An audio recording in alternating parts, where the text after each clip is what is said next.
According to the United Nations Office for the Coordination of Humanitarian Affairs, 20 million people are at risk of starvation within the next 6 months in Nigeria, Somalia, South Sudan, and Yemen.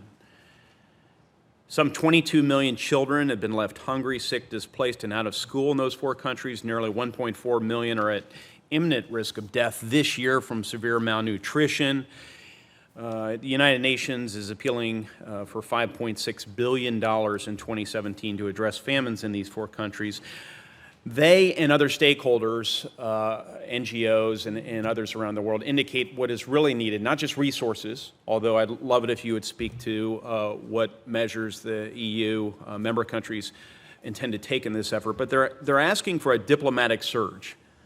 Your member countries have significant leverage, as does the United States, to help in this area. What are you doing? Well, Senator, thank you for the question.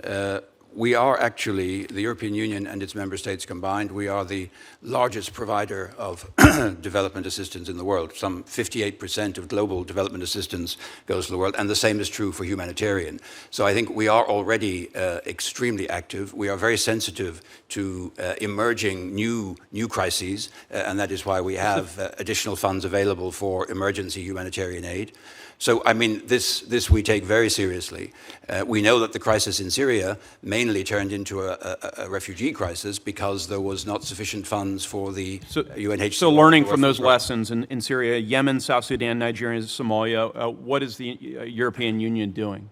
Well, the first instance is, of course, to try to, if there's an immediate humanitarian problem, people starving, is to move food and to work with the humanitarian agencies, which is who we work with, to deliver the necessary food and resources. Of course. How much are you delivering? Sir, I cannot give you a precise number this morning. I'm happy to give it to you I think it's in the millions. With respect to a diplomatic surge, what is being done by the EU member countries on that front?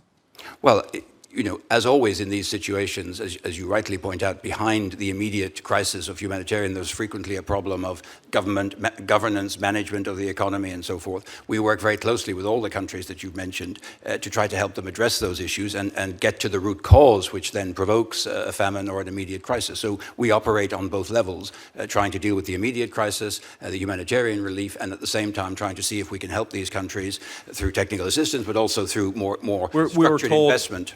Yes, sir. Thank you. We were told roughly, I think a week and a half ago, that within the next 2 weeks, we would start to see the leading edge of these 20 million people dying. That's 3 times the population of my home state of Indiana. So I would certainly welcome the opportunity for the United States, which I believe needs to act far more boldly on this front, to work with our partners at the European Union to also act far more boldly on this front and try and provide some measure of relief to these individuals who will suffer.